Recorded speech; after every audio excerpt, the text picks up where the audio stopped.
Alright, just so you know, I started recording while we were laughing, so that's the intro to the podcast this week.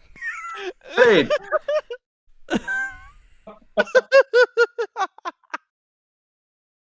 See, I looked at my screen and was like, OBS, why does it say you've been 0 seconds on the timer? And then I was like, that's the live timer. This is a recorded podcast. I have to look at the recorded timer. Oh, fucking goddamn. Alright. Alright, buckos. This week, it's 001 Radio Weekly. I don't know what week it is anymore. I think this is the 6th week. Week 6. Like that. Something along those lines. Last time was May the 4th be with you, but it was the 5th episode. But in actuality, the episode before that was a weird update video because I couldn't get anyone for that week. So, really, this is the 5th episode, but it's labeled as the 6th episode. But in reality, it won't be labeled as the 6th episode until the future because we're recording right now, and the video doesn't have metadata yet, so. Alright. I'm your host, Ryan. This is 001 Radio Weekly.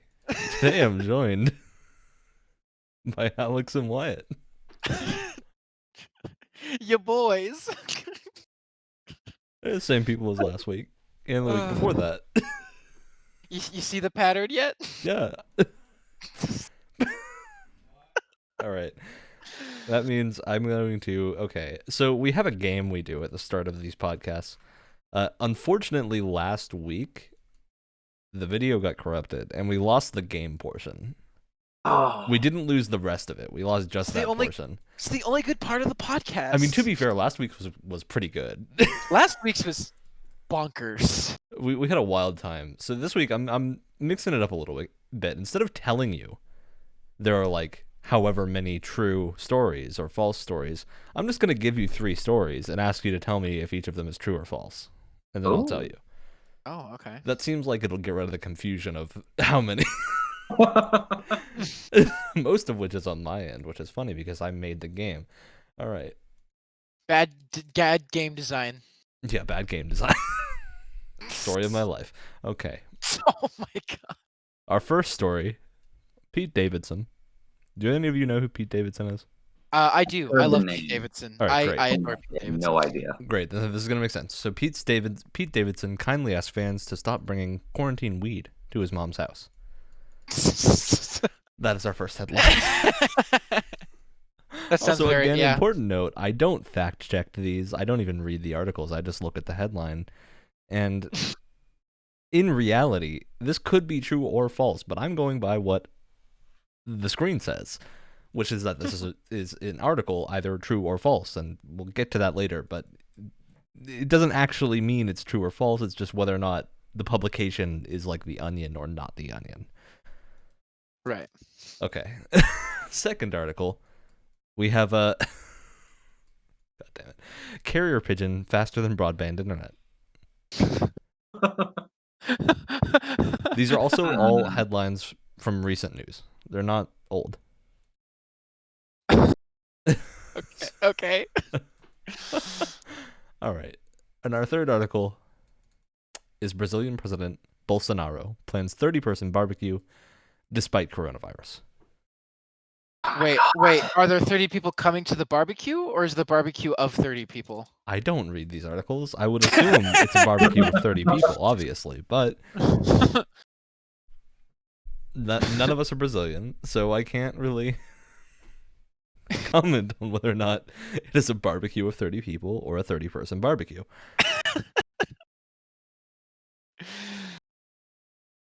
All right, Pete Davidson, is that story true or false? I'm gonna say that's true. It's true. That is true. That is. Yep. Yep. Yep. That sounds about right. All right. Then we had carrier pigeon faster than broadband internet.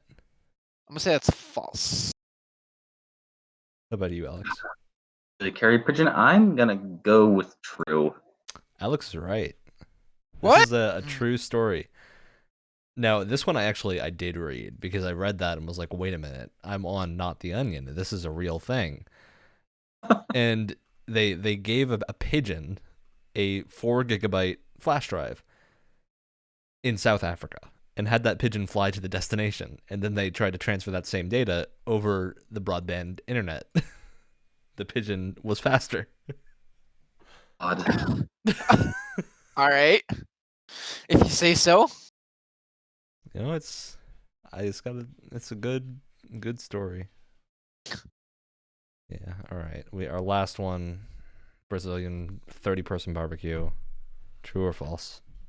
Let's say false, False. on this one. It was true. They're all true. Oh God. I played a mean joke this time. Wow. Good game design, Ryan. 10 out of 10. 10 out of 10. All right. Truth Again, out of 10 for that one. I don't feel like reading this article, so I'm not going to give any context. Go look it up yourself. Do what you go look it up yourself. That's the motto of this show. If you can't tell, we're recording research literate. We're recording like slightly later than we usually do, and I think it's already showing. And we're not even recording late. It's like 7 o'clock. All right, let's go. All right. So our topic for this week is related to our topic for last week, sort of. Though now I am realizing that because the game portion got cut, the portion where we explained the topic of last week got cut. But I did put that in the description. So the topic of last week, for anyone who didn't watch it, was May 4th and Star Wars stuff. We were going to talk about all sorts of Star Wars stuff. And then we realized we had a lot to say about Star Wars and went for over an hour talking just about the TV shows. Now, Ryan, I have to stop you for a second. I think there's going to be a lot of people out there who don't know what Star Wars is. So do you want to give them like a quick rundown of what Star Wars is? So, there was this it was an old movie in the 70s starring Captain Kirk. And and he had to take the ring to Mordor. He had to take the ring to Mordor. Star Wars is basically just Lord of the Rings in space. I mean, we can agree on that, right? Oh, we're gonna be getting some oh boy, some hate mail for that. Some hot takes. Mail I was talking about Star Trek, just in case anyone doesn't know Star Trek. Although that is where Captain Kirk brings the ring to Mordor. That's what we're talking about. And then there's the better one with Captain Picard, and I will never shame Captain Picard because that's the best show. It's on Netflix. You should watch it. Next Generation. But yeah, we're gonna talk about the games this time because we played some games for Star Wars Day. We play video games. We dabble. Yeah, we dabble. So we kicked off the day with some wonderful attempts to play Jedi Academy. Yes. And for context, for Star Wars Day, we all got together, played a bunch of Star Wars games together. And by all of us, I mean Wyatt and I, not Alex. And a few other people. I also had a blue milk banana daiquiri, and it was absolutely delicious. But anyway. Yeah, so we tried Star Wars Jedi Academy, eventually got it to work, and had some fun with it. Have you played Jedi Academy, Alex? I have not. Is it called MMO? No. So Jedi Academy is a third-person game. Knights of the Old Republic that I'm thinking of? Yes, probably. Knights of the Old Republic is an RPG. The Old Republic is the MMO. Not to be confused. Certainly not to be confused. Although the Old Republic does have some good stories in it. Yes, it does.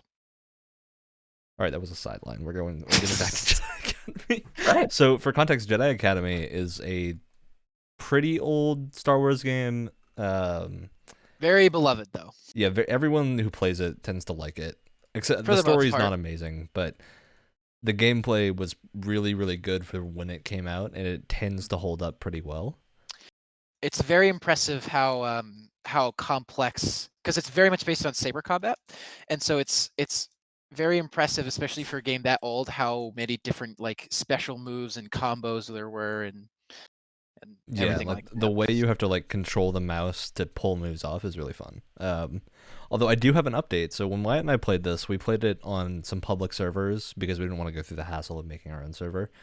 We Right. tried, but it didn't work. So Oh, how we tried. we went on public servers and had a lot of fun. But I after the fact, I was like, wait a minute. I'm playing the single player, and using the special moves costs force meter. In that server, they didn't cost force meter. So we were playing a server with unlocked special moves, which is why everyone was spamming the special moves. You Oh. can't do that. in the See, game I was normally. wondering. I was like, this is very, very broken. Yeah. Like the way that it is right now.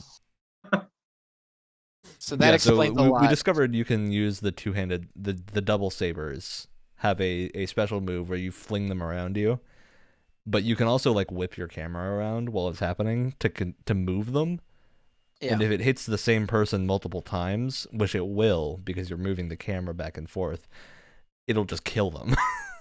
And just to be 100% transparent, I had no idea what I was doing the entire time we were playing, and the only times where I actually seemed to get any eliminations was when I was spinning the camera around so much that I couldn't actually see what was going on. That was the only time I was doing well. Yeah, you were playing it wrong. Yeah, But it was. Regardless, it was a fun time. Yes. I Yes, think it we was. can heartily recommend playing it, giving that game a shot. It's like it goes on sale for like $5 all the time. Yeah. And they also have recently ported it to Switch, so give it a But shot. be warned, you can't do all the moves on Switch because it's literally impossible to do all Yeah, the I special don't know moves. how true that is because they do say they updated the multiplayer controls for Switch, so I don't Oh, know if okay. that might be different now. But on PC, it's a lot harder. I've heard it's impossible. I don't actually know if that's true because I only heard this from one person. To pull off some moves, you can't do them with the controller. They're like just not possible with the controller. The motions you do. I don't know if that's true.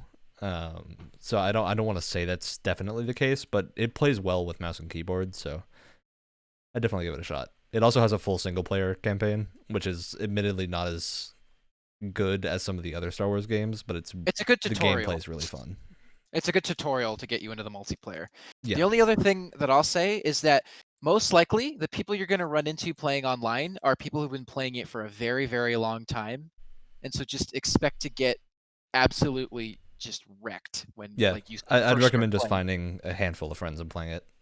Yeah. Or even Switch because there's probably a bunch of people on Switch for Yeah, Switch will multiplayer be a lot of new that playing it. players. But yeah, it's a easily recommendable game. It surprisingly holds up really well, despite the fact that it's pretty dated. Yeah. The graphics are clearly not great, but the special effects tend to be good. The sabers look great. Mhm. It feels very Star Warsy. I think that's about the extent of what we really have to say on Jedi Academy, because a lot of what people would say about Jedi Academy has already been said. Yeah. So we don't really need to reiterate it. But we did Yes. play other games.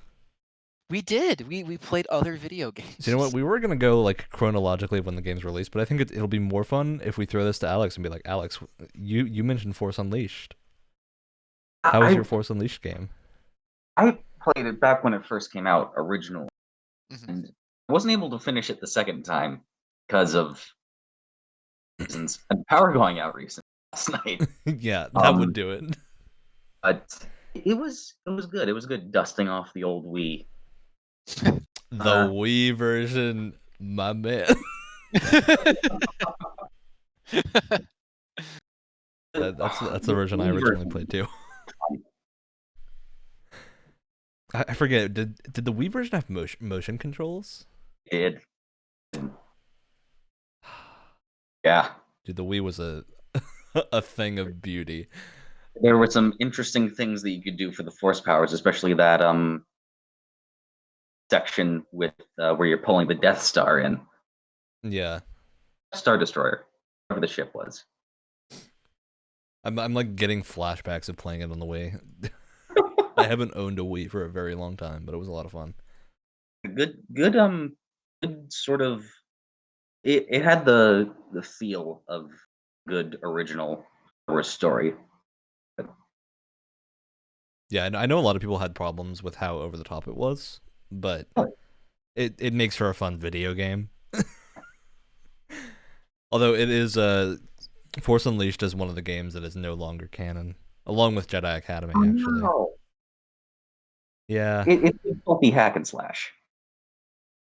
Yeah, when they redid the canon, they cut out most of the games, if not all of them.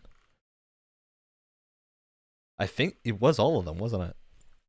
So everything that came out before they rebooted is technically not canon, but then again, that doesn't really matter. So it's a lot of fun though. Force Unleashed, also a fun game. I think it doesn't, my personal opinion, it doesn't hold up quite as well.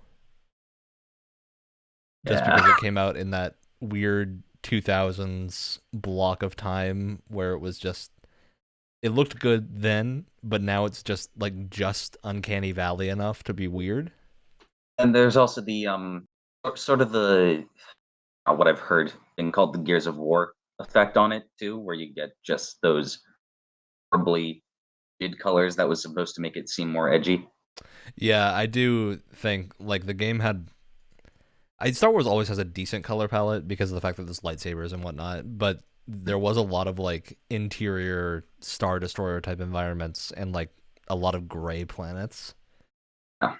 I think I remember. I feel like it's the second game that has the trash pile planet that just looks like butt. So, yeah, I don't remember it from to play it again. I think it's the second game, which is not as good as the first, but it's still pretty fun. Yeah, I recommend those. Slightly less than Jedi Academy, but still good games.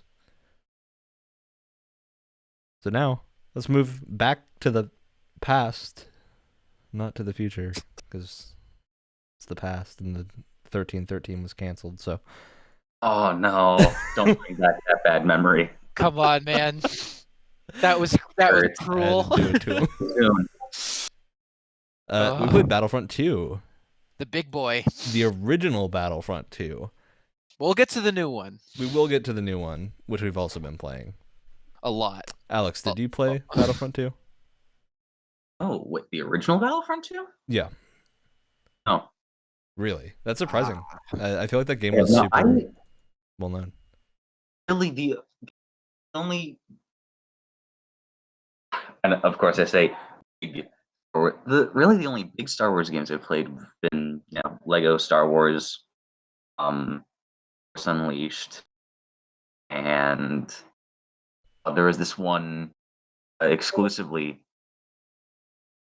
Star Wars game that was coming off of the 3D Clone Wars series. Oh, that game. I do remember that game. I have no clue what it was called. I think it might have just been the Clone Wars.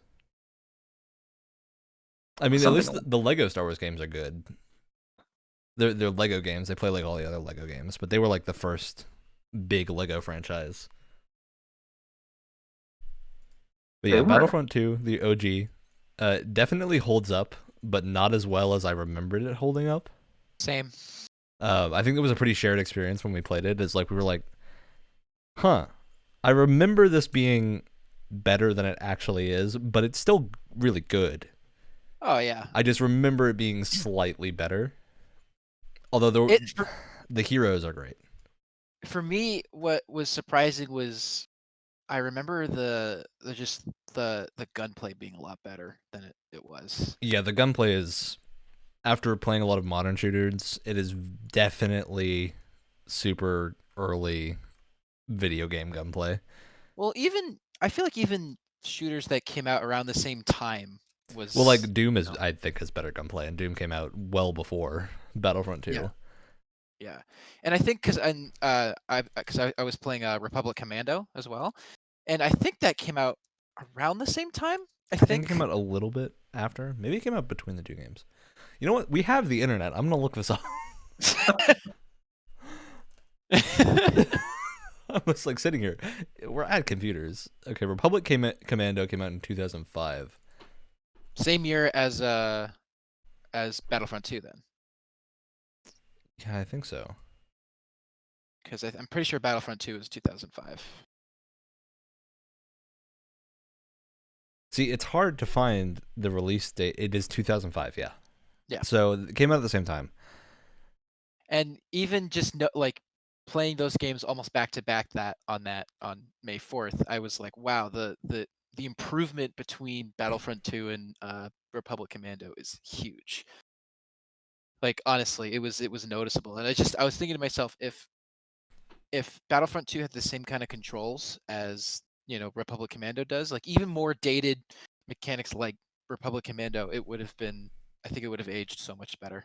Yeah, so something I'm seeing on the wikis for these is that Republic Commando was developed by LucasArts, whereas Battlefront 2 was developed by a different studio and published by LucasArts. Pandemic, yeah. Yeah, so not the same team.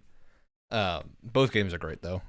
Like Yeah. even Battlefront 2, even with the gunplay not being amazing, the fact that you can still play as all these different characters is a lot of fun. Multiplayer is still available. They Multiplayer is available. recently. It's also bumping. Wow. There were plenty of filled servers. Yep. Then Yeah. again, we were playing this on May 4th, so it could be that they're not quite as busy now. Still though, it's impressive. And even if multiplayer isn't up, they have a lot of great single player content. Yeah. Like obviously oh god, now the name's escaping me. Galactic Not Conquest. the single player. Thank you. Yeah. Galactic Galactic Conquest Conquest was my favorite mode. It's amazing.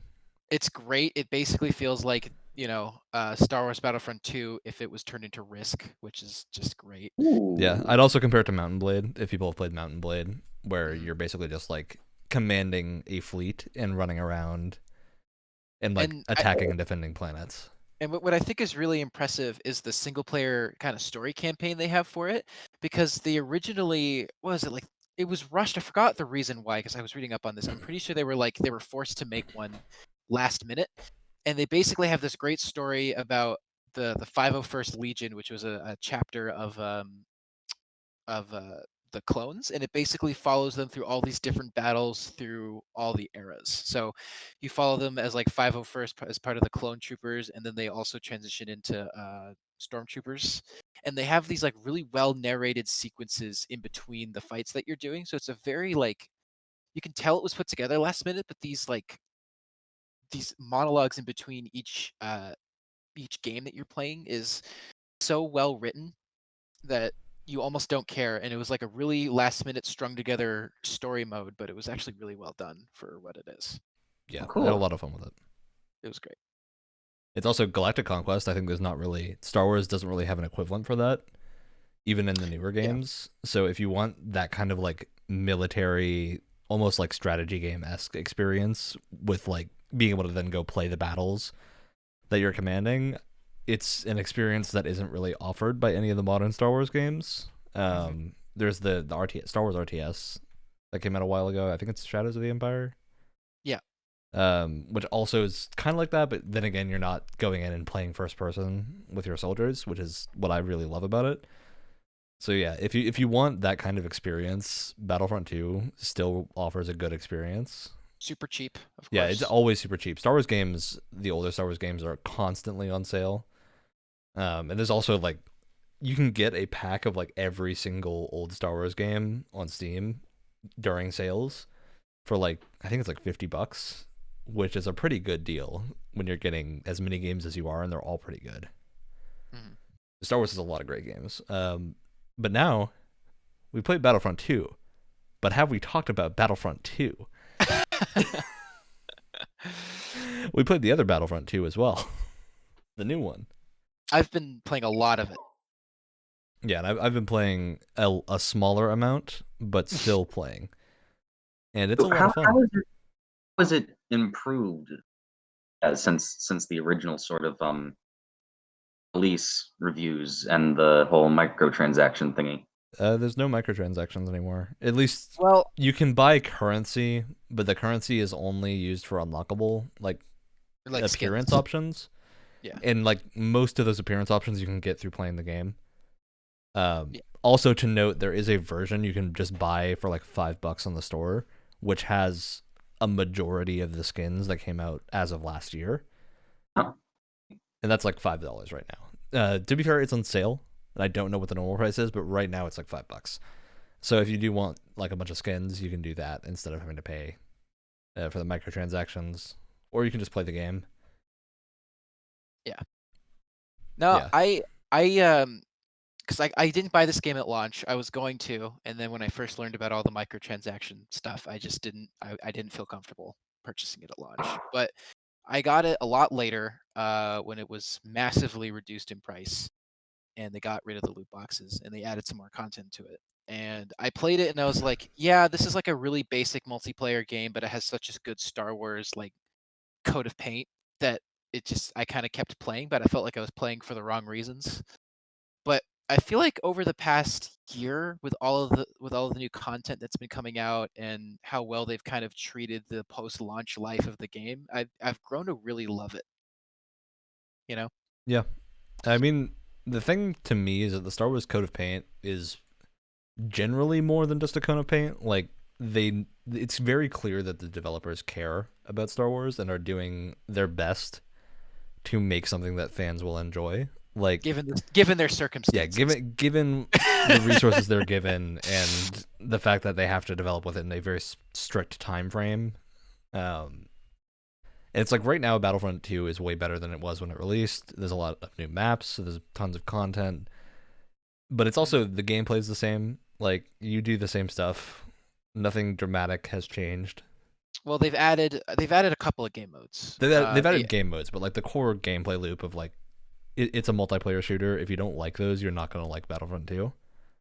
Yeah, the campaign is nothing to write home about. Like, it's not as good as the original Battlefront 2. It's more cinematic, sure. It's just not that great. Yeah.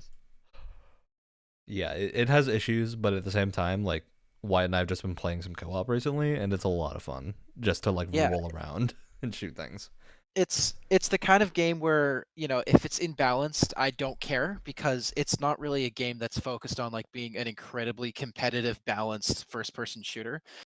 And part of me kind of wishes that I asked more out of my Star Wars games, but at the same time, it's the kind of game where I can just completely power my brain off and then just kind of hang out with friends, mindlessly shoot and talk about how great Star Wars is. And I think it does really matter for the fact that both of us got this game on sale, so we didn't pay full price. We didn't have to deal with the microtransaction stuff that they did. If I had bought into it then, I probably would have a worse opinion of the game than I do now. Mm-hmm. But I bought it for about $5, and that is a very, very good price for this game. It's like, I would be happy paying for like $30 for this. At the state it is in currently. That's the max state it's in currently. If it released and was getting updates, I'd probably pay $60. If I ever paid $60 for like multiplayer shooters, but yeah, if it's your jam, if you like multiplayer shooters and you like Star Wars, you'll probably have a great time with it. And you also have to not be too concerned with balancing again, because it's pretty rough around the edges when it comes to, you know, actual competitive viability. There are modes that are slightly more balanced, stuff like the less big battles, the like deathmatch stuff tends to be a little bit more balanced, but the big like galactic supremacy maps and what's their normal mode? Just supremacy? It's Galactic Assault. Galactic Assault and Supremacy are like huge, really cool fights, but they're not super balanced.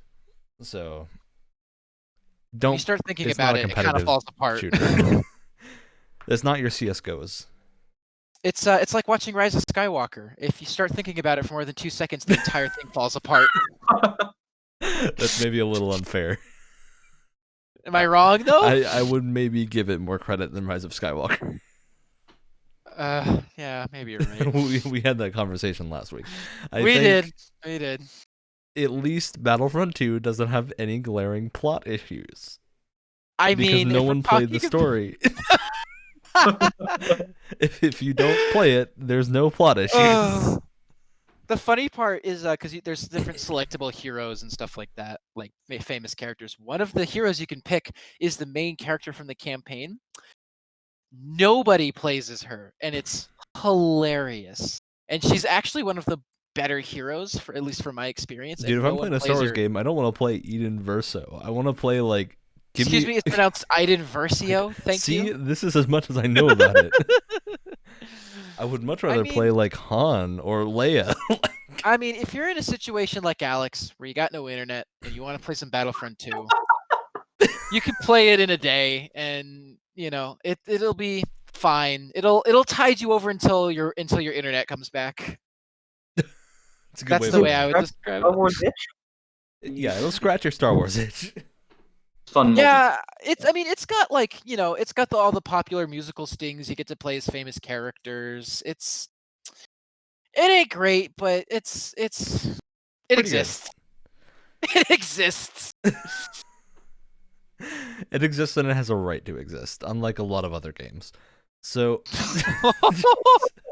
I said that I didn't have anything in mind when I said that. I just kind of said it. So if you're a game developer and feel your game shouldn't exist, it probably shouldn't. Probably a reason you should be. You should be sad. Not really.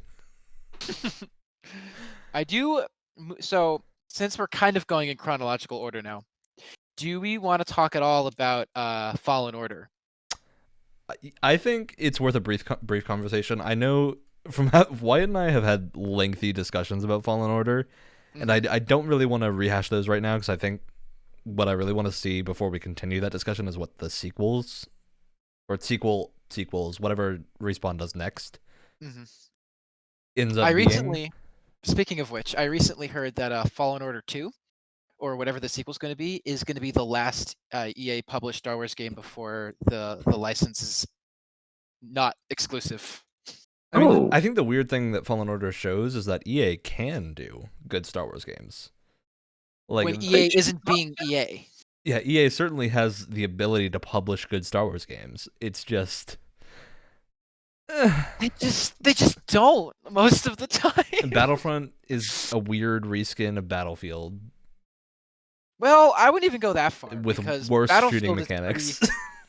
Well, it's also it's way more simplified and streamlined, and it's intended to be that way for people that aren't fans of shooters. And I'm fine with that. Of Star Wars. I'm fine with that, but it's for that reason that because a lot of people are like, oh, it's just Battlefield. I don't really agree. I mean, the overall design philosophies are very similar. Like the way they handle battles, the large scale combat, it all is very reminiscent of Battlefield. There are issues with balancing. Yeah, the balancing, the weird priorities with development. It's just like a lot of the back end stuff. DICE has had a rough go of it recently. So, yep.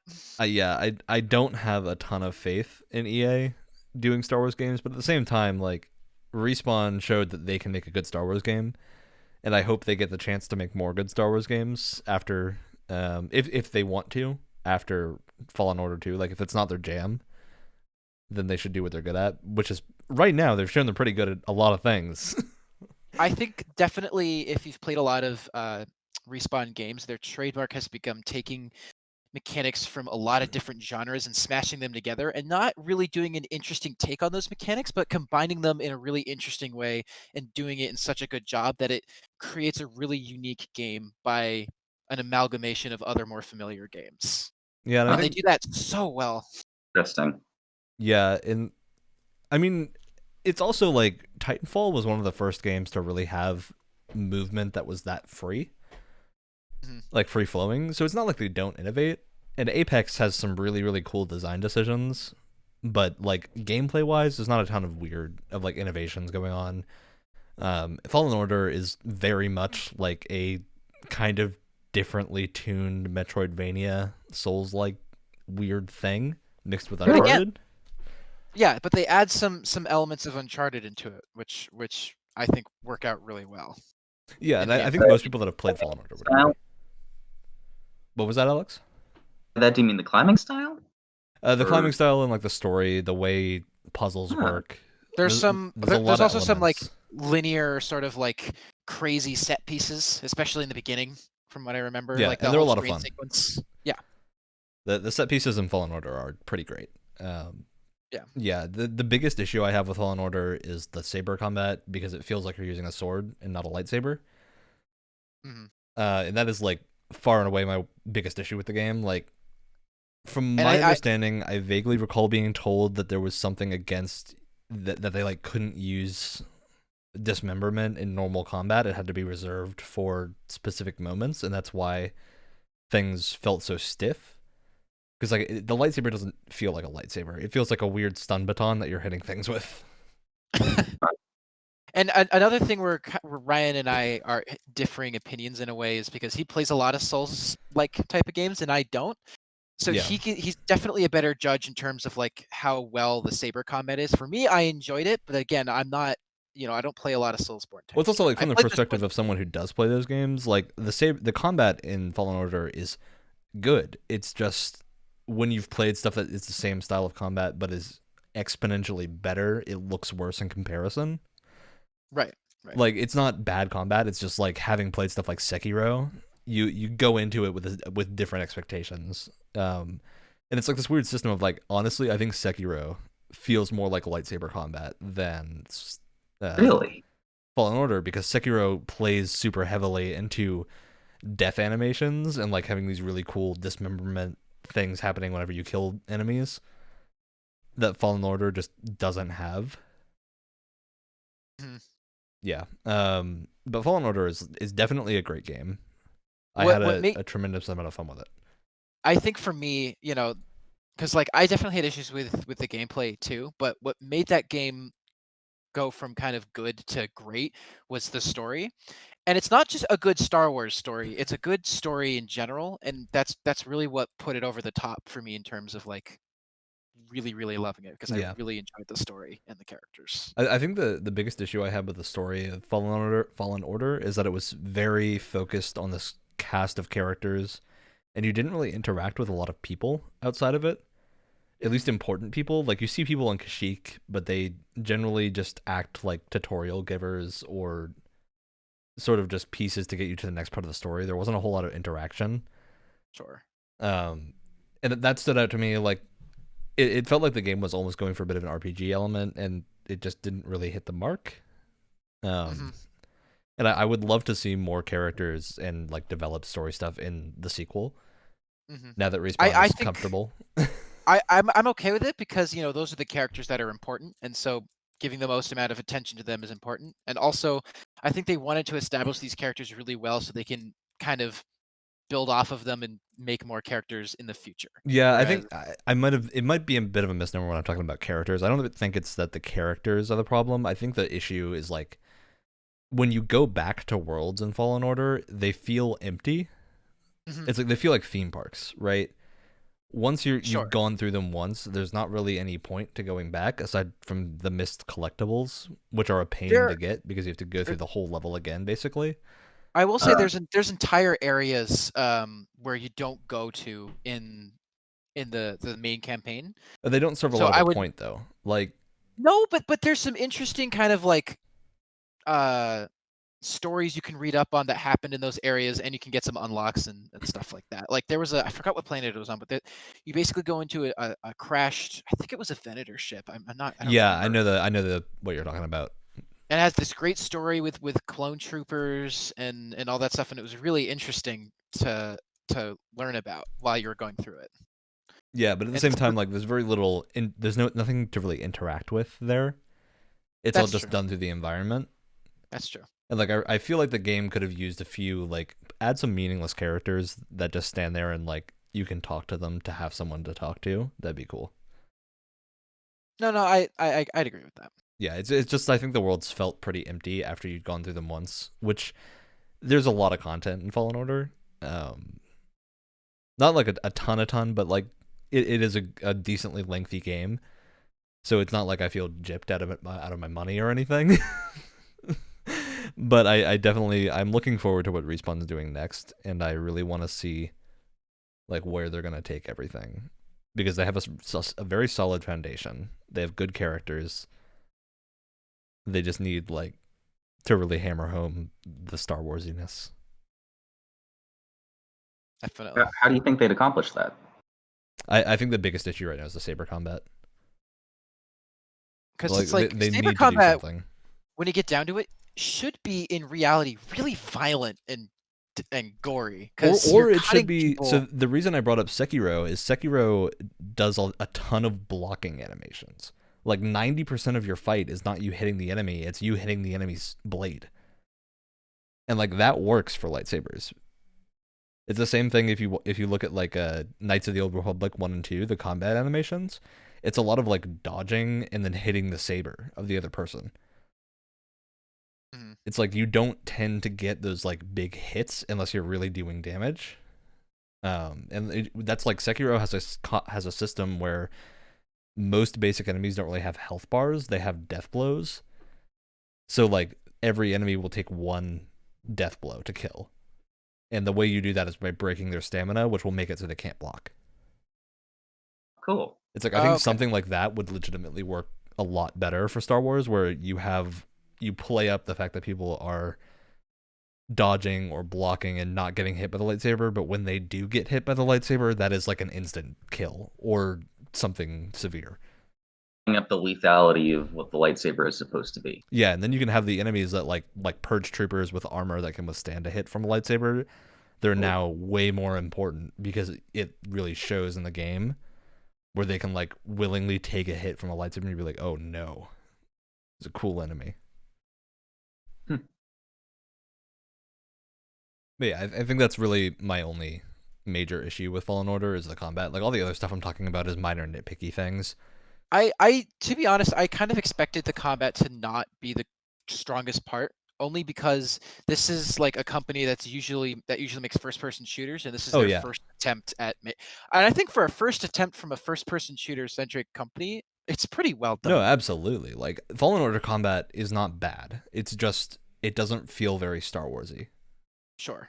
Like going back and playing Jedi Academy, you really feel like you're using a lightsaber in that game. If you know what you're doing. If you know what you're doing. The Jedi Academy's combat, they don't really tutorialize it very well. Right. But once you get a hold of it, you really do feel like you're using a lightsaber. More so than the Battlefront games, I think. Battlefront 2, I actually have better opinions on now after I've played it more, the newer one. Yeah. But Fallen Order just doesn't feel... It just feels like you could palette swap that out into a Dark Souls game, and it would fall in order pretty perfectly. Get it? Fall in order pretty... See, it's even funnier when you explain the joke. See, I always explain my jokes because that makes them way more funny. Oh my god. Right, of course. And then I explain why I explain the jokes because that makes it funnier. It's peak comedy. Peak comedy. That's why you watch this. Listen to this. You could watch it. There's an image on the screen. It's possible to watch this show. You just probably won't be. Whether you'll have fun is a completely different matter. No, if you really like watching white paint dry, if you look really closely, you'll notice that the orange circle in the logo, it gets a little bit smaller every 10 minutes. It doesn't actually happen. I'm just really hoping someone decides to go and check. Your classic joke explanations is over. The classic joke explanation hits again. On point. I've really fallen into my own order. All right. Oh my god. All right, moving That's on. Bad puns. Well, they can scream, and I'm the one supposed to be doing the pun. Jeez. All right. So that's the Star Wars talk. That was most of the show, to be honest, was Star Wars talk. You may or may not have noticed we kind of like Star Wars around here. I mean, most people, I think, find Star Wars at some point enjoyable. It's a matter of what kind of Star Wars they like. Yeah. I will mention, so Alex, you've seen Clone Wars, right? Yeah, and then we have Wyatt is currently watching Clone Wars. What I would love to do is when Wyatt finishes to do a Clone Wars retrospective type thing, because I think the opinions will be very interesting. For context, I just finished the Senate Spy episode. Yeah, so Wyatt and I'm doing a rewatch, he's doing a first time watch through, but we're following this episode order done by a Redditor, which fixes a lot of the weird production issues that Clone Wars had and like groups things together better. Does it and leave out chronologically. It doesn't remove any episodes, and like after watching the third Jar Jar episode, I kind of have a problem with that. Yep. I have a friend who keeps telling me that Assembly Line is really good, but I'm like, look, man, it's a Jar Jar episode. I can't deal with it. And he's like, no, watch it. I was like, I can't. I mean, the thing with the Jar Jar episodes is they're generally spread far enough apart that I don't have huge issues with them. Or he's on screen, not too much. But Bombad Jedi was bad. Well, half of the Gungan General episode was great. having Anakin, Obi-Wan, and Count Dooku as prisoners together and having them have to escape together is great. That's a great idea for an episode. Then you have the other half. Dude, it's like Which I is love. Dooku has a line in that episode where he goes like, "I would kill both of you right now if I did not have to drag your bodies." I'm like, hell I yeah. know it's yeah. great. It's It's great. peak weird children's to Star Wars humor. I just love the idea that Dooku is extremely cartoonishly evil. I will say I'm 100% convinced that they put in as little Jar Jar as they possibly could, because I'm convinced that having Jar Jar in the episodes is some kind of mandate by like Lucasfilm or something. Because there's I no think a lot way. of people don't realize is that a lot of Clone Wars episodes were written by different people. And that's You the can case tell with most sometimes. TV. Like most TV is written that way, where Mhm. generally you'll have either a director changes every episode or the writer changes. And usually the showrunner is the person that keeps everything cohesive. Clone Wars, you can pretty easily tell when directors and writers change because there'll be episodes that are just vastly different in quality, not even necessarily worse. It's just that they'll focus on different things and You use can different tell. characters. Yeah, You can tell. but I think this Directed show by overall one guy, is though. definitely worth a watch. Directed by one guy though, which is pretty impressive for a TV show. Yeah, 'Cause I think Dave Filoni, he does all the episodes, right? I don't want to definitively say yes, but I'm gonna look it up right now. That with that internet thing. That with that internet thing. World of the But that's pretty See- impressive. If it's Okay, true. so also the thing I always forget is that the Clone Wars initially aired in 2008. Yeah, that's The right. show is a lot older than I thought it was, for some reason. But then again, it makes sense because I like watched it as I was in school. So films recurring. Where's that? You should like if you look it up on IMDb, it should tell you all the directors. I'm pretty sure. Yeah, Dave Filoni was a supervising director, and I think that's for everything. There were a lot of writers though, so the one that stands out to me, if I remember correctly from a different podcast I was listening to that did a Clone Wars thing, Katie Lucas, which is like, does she have a wiki page? She does have a wiki page. Okay, so she's the daughter of George Lucas, and she had some weird episodes. Oh yeah. Yeah, she did Jedi Crash. The Lucas family writing weird character arcs in Star Wars. The thing is, she also has some pretty good ones. Like she okay. wrote the Night Sisters episodes of Clone Wars, which I think are really good. Yeah, I think looking at this, she wrote some good stuff. Maybe it's not her that I was thinking of, but there was one of the writers that directed a bunch of weird episodes that really weren't very good.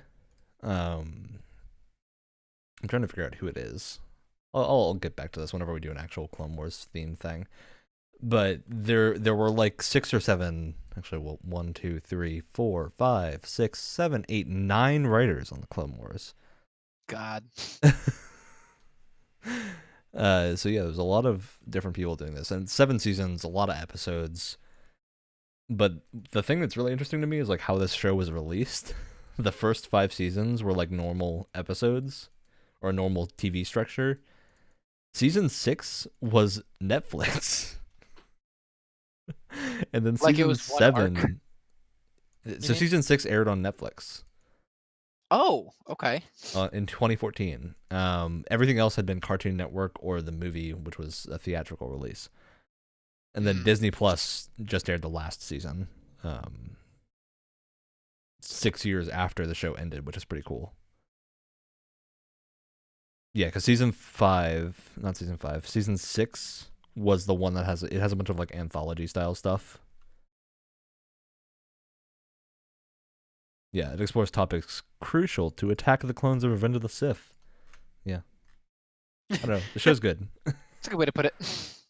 The show's good. It's just very long. And like, if the prequels aren't your jam, actually, okay. I'm not gonna say that Careful. because the prequels are very Careful. few people's jams. More than I expect than I think though.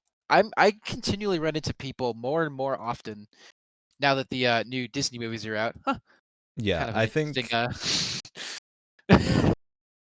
that's an So- entirely different discussion that deserves a Uh. lot more care than I think we can give it.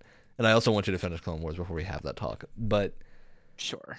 I think for me, Revenge of the Sith is still like a good movie to some degree. It's not a fantastic movie by any means, but it's a fun movie to watch. See, nope. Okay. I'm not comparing it to the sequel trilogy. I'm just saying, like, on its own, Revenge of the Sith is fun to watch.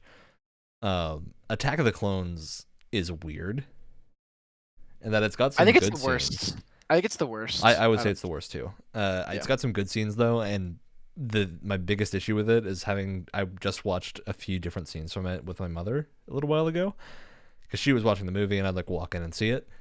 The CG in that movie, not good. Oh, yeah. Attack of the Clones has a lot of CG. But it sticks out from the first prequel in a way that is it just more so it's more noticeable? I Or- think it's because Attack of the Clones just came out at a time when they were really pushing CG. Hmm. And like you have all the CG monsters in the Geonosis section. Like there's so many weird CG sequences in that movie that don't look good and have aged terribly. It was impressive, I think, at the time, but it just doesn't. Unlike the original trilogy, it just doesn't age well at all. Yeah. I do remember a long time ago we did a look at. I think we watched Phantom Menace, or at least parts of Phantom Menace. And there's literally the pod racing scene. They reuse the same shot Well, like it's not 6 times. Here's the thing: they reuse that shot, but it's also there's a bunch of shots that just look kind of similar. And the thing is that if you go back and watch it, a lot of the shots are just a profile shot and it goes left to right. Yeah. Following and they reuse the shot, but they also just reuse that composition a lot. It's just left to right constantly. I mean, like, there are reasons for that in filmmaking to have like a consistent thing, but it's not consistent. Like it clearly wasn't done because the director intentionally like set up this flow, because it doesn't flow well. There's constant cuts. There's not any like lengthy shots of just racing. Then again, I think literally anyone could criticize the prequel trilogy and be perfectly valid in any of their criticisms generally. So I don't think it's worth like crying over. I mean, I still do, but It's also like those are movies that came out at a weird time where CG was being super heavily pushed when it wasn't that good. See, it came out at a weird time when people thought that George Lucas should have complete creative control over the franchise. Well, they learned that lesson. They might have learned it a little too much, but and giving no one control over a trilogy. Now we have the opposite problem. At least Mandalorian's good. Yeah. Jesus. All right. That is I think the majority of our topics, and we're already running almost to an hour. Really? Yes, Wow. really. Star Wars is one of those topics that you can just talk about, and like, so there's so much crap to say. Go by There's like so much stuff to talk about. But will yeah, say I think it's pretty clear yeah. we're probably gonna want to do a Clone Wars thing after Wyatt catches up. They even have just books about Star Wars. They have novels. Oh, they have so many. Literally, In fact, it's I read everything. the novelization of Revenge of the Sith when I was a kid, Really? and they are long. They're like Lord of the Rings length books. Holy crap. They're extremely lengthy, and they're written almost way too highbrow for what they are. At least the novelization that I read, because I think they have multiple versions written by different people. I will give credit to the prequels that there is a lot of stuff in them. Whether it's good stuff or not is a different matter entirely, but there's a lot of things going on. There's a lot of things going on, and the one thing Wyatt and I were talking about when we were playing Battlefront 2, the Clone Wars are a super cool time period just because like it is peak sci-fi space battles. Not really sci-fi, like science fantasy space battles. Mhm. And like that's fun. It's super fun in Battlefront 2 to play as the Galactic Republic in the co-op mode, just shoot tons of mindless droids. Because it feels extremely Star Warsy. It is nice, you know, as I have a lot of issues with the show. I'm still enjoying it and watching it, but I definitely have a lot of issues. But what I will say, it's really nice to see that era of Star Wars reach its potential far more than the movies ever did. Yeah, because I think the weird thing a lot of people forget is that the Clone Wars are really only in Revenge of the Sith. They start in Attack of the Clones, but you only see the Geonosis bit, and then they show up in the next movie. Yep. Like there's so little time spent on this really cool setup. Like the idea of a war that is orchestrated by like one person on a galactic front, and the war is utterly meaningless. Like the sides are essentially the same side fighting themselves. Which that's just you cool. Make interesting. Yeah, you like that's the thing, is that it's like essentially this war is being caused by one person who's controlling both sides, and on paper that sounds fascinating. It's just but the handling of it, the fact terrible. that Palpatine does this weird spin move. Well, also it's just I forgot, I was watching some video that was talking about the prequels, and they said it perfectly, where it's like the excuse that people give for like this crazy weird plan that Palpatine has is that he can like predict the future so that he knows exactly what's going to happen. But the guy was like, it's written in a way where it seems like he doesn't know what's going on, and so it just everything's so confused now. Well, it's also, I think the Clone Wars does its best to round out a lot of plot holes. It tries very hard. And to be honest, I think that's kind of to the detriment of the show. Like, there are a lot of times when like I don't need to know the details of why specific bad things happen. It's the same issue as like the Kessel Run and the 12 parsecs being a measure of distance, not a time. It's like okay, that's a weird issue, but at the same time, like if I'm watching the movie, I don't care that he said 12 parsecs. Like it doesn't affect my enjoyment of the movie at all. So I can suspend my disbelief to be like, all right, sure, it's some weird distance thing. That's fine. In this universe, parsecs means something different. Whatever. It's like I don't need the Force to be explained as midichlorians, right? Like, that's unnecessary. Yeah. If you want, if you're clamoring for a lot of explanations on certain things, you end up with midichlorians. Yeah, and typically. No one wants that. Which is actually why I'm also looking forward to getting to Rebels, because Rebels, I think, goes back to the original trilogy idea of the Force being this weird mystical thing that you don't really fully understand at any point. It's just like a force. It's a literal force that's just there. And you can use it to the best of your ability, but it's not always going to work. It's going to do weird things. And, like, it's just weird. And I think that's what Rebels has going for it. So I'm excited to see your reaction to that, too. Okay. Speaking of Rebels, Alex, did you get any further in Rebels? Ooh. Yeah, the last two... the seasons 2, 3, and 4 Rebels, which is most of the show because it's only 4 seasons long, really focus in on a lot of the weird Force stuff. I think it's really fun, and it handles it a lot better than even I think the Clone Wars does. Because like it really plays up the mysticism of it, and also like there's a character in Rebels. I'm not gonna give any names or anything because it probably could be considered a spoiler, but there is a character who's just like a blind guy with a lightsaber. It's fucking sick. It's like uses the Force to see. That's the kind of Star Wars stuff I like. Kind of like that. What's his name from Rogue One? Rogue One? Yeah. That kind of idea of like a character that's blind but uses the Force to like guide their movements. That's just cool. I don't need an explanation for why they can see with the Force. I don't care.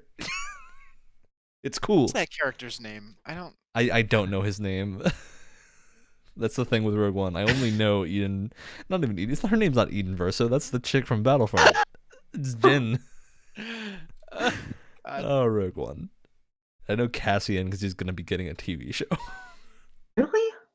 Yep. Huh. I guess people thought Cassian Andor was interesting enough to warrant a TV show.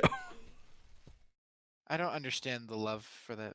Well, I kind of do and I kind of don't. I don't know. I think anyway, we're gonna closing comments here. I think the weird thing with the Cassian Andor show is that like it has the same issue as Clone Wars, where Clone Wars, the characters that people are attached to, Rex and Ahsoka, they're attached to them because we don't know what's going to happen to them, right? Sure. Because we know they're not in Revenge of the Sith, but at the same time, like it's a kid show, they're probably not going to kill them, right? Although Clone Wars gets brutal. Clone Wars has a lot of death. I am shocked. Like they kill people like it's going out of style in Yeah. that show. It's nuts. But like with Cassian Andor, we know very clearly where Cassian's endpoint is. He even has a love interest at his endpoint. So like you don't even have that to play with. Are they just? I think Jen and Cassian. I don't even know, and I don't really care. I don't know. The one thing I liked about that movie is that they didn't do a stupid kiss at the end, which would have been forced and stupid and not See, warranted. I don't get it. I don't get why Cassian Andor is interesting enough to warrant a prequel style TV show. Like I get why Obi-Wan is interesting enough. But apparently some Cassian crazy Andor, stuff happens in Clone Wars to Obi-Wan I- is a really cool character in Clone Wars.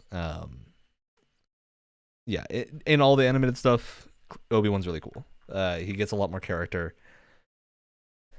It's cool to see his like progression in Clone Wars to the person he is at the start of New Hope. Gotcha. Yeah, so I think that's cool. It's also like Obi-Wan, the show is coming out. The only thing we know about Obi-Wan is that he's going to live. We don't know anything about what Obi-Wan was doing Fair enough. between the time span of Clone Wars and New Hope, aside from like he shows up in Rebels, but Rebels is super close to New Hope. So like, and all that happens in Rebels is that he's like on Tatooine. So they see him on Tatooine. It's like, okay, that doesn't tell us anything. So I'm really curious to see what the thing is about him, like what he's doing in this TV show time period. So that'll be really interesting, I think. And Mandalorian season 2 is, from everything that we're hearing about it, looks to be shaping up really well. Well, we haven't heard all that much, so remains to be seen. We haven't heard all that much. That's a very good point. But the last season, the first season, ended on a good point and was a thoroughly enjoyable ride. So I think there is a lot of expectations for it, but at the same time, I trust Dave Filoni enough to put out a good season of TV. And if they are bringing in like the rumors that they're doing Ahsoka and possibly Boba Fett, like if they're bringing these characters in, I'm all for it. Like, why not? The only thing I'll have to say to that is and you know, granted, Ahsoka is an original character that isn't from like the original series, but I really want Star Wars content to have new characters and not Yeah. just rely on old ones. I'm getting really sick. That's why I think you might like Rebels, because Rebels is entirely about this like separate group of people. I'm getting really sick of Star Wars content having to rely on, and this is one of the like, I don't think the sequels trilogy does it nearly as bad as people say they do, but it is still annoying how like if you have something Star Wars related, you have to have people and things that you recognize in it. You can't just branch off and do your own thing. There's so much you can do with Star Wars, and no one chooses to do anything with it. Yeah, I think just- that is a benefit that Rebels has of being super like self-contained for the most part. Although Rebels does do this thing in the second season where they bring in elements of like the wider Star Wars world. Like you get references to the actual like rebellion happening, stuff that is in New Hope and stuff that came out of the prequel trilogy. But the story is still very centered on the characters of Rebels and not the characters from other stuff.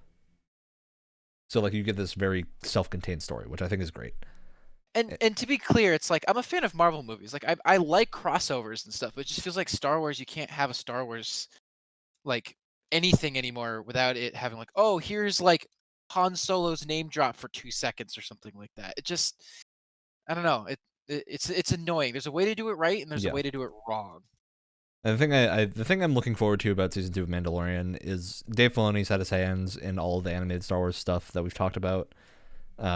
He's had hands in Rebels. He wasn't the director of Rebels, but he was one of the creators. And I think if they handle it the same way Rebels handles it, where the first season of Mandalorian was about this very separate cast of characters, and then as the second season happens, they bring in more Star Wars stuff. But so long as the main focus is still on like the main characters of the Mandalorian and not the main characters of Star Wars, I'm still totally in. Like so long as Din Djarin is still the main focus, we see baby child boy Teenage Yoda. teenage Yoda. I'm in. Yeah, I'm hoping they don't just suddenly turn it like Ahsoka shows up and it becomes the Ahsoka show. That would be really weird. And I don't think they'll do that. Yeah, so I have a feeling Ahsoka, if she shows up, will be not a main character. I'm hoping she's still like a side character, and it's just like we get to see some closure for what her character is doing. But yeah, I have faith that it'll at least be enjoyable to watch. Mm-hmm. Yeah, I think that's a good note to end on. So we're gonna head out with our last segment. The thing we do. It's called shoutouts. Yeah, no, it's not that original. Okay. So, Alex, why don't you give us a shout out? Right.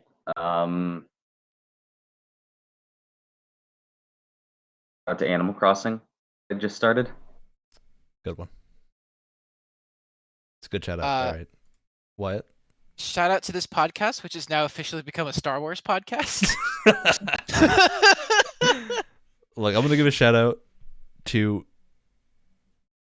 explaining your jokes after you make the joke. Oh, no. And just always to be clear, makes it funnier. Just to be clear, what I was saying before about this being a Star Wars, it's just because we've been talking about Star Wars so much that I really felt like it would be funny to point out the fact that maybe now this has become it'd be a funny joke because we talk a lot about Star Wars. That's my bit, Wyatt. That explaining jokes is my bit. No, but that's the thing. Like I'm explaining my joke, which is something that you do, so it's funny because I'm acting like you've never done it before. Ah, okay, I see. Very funny, you see, because he's explaining the joke as if I don't explain jokes, but I'm explaining jokes right now. Therefore, it's funny. Okay. And then we lost half of our viewers. All 2 of you. Look, to the one viewer who watches this show,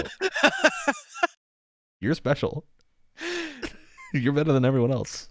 And remember to check out our Patreon in the description. Don't actually do that. We don't have one. But never say never. But if you want, hey, if you want us to, hey man, we'll reach out just for you. Look, mail a $5 bill to our PO box at 555. All right, that's it. We've run out of jokes. This is the end of the episode. No. Wait, I don't think they understand. 555 is a series of numbers which basically creates a fake phone number or address. And so the fact that you said 555 means that the address you just said isn't a real address. Second quarantine's over, I'm going to strangle you.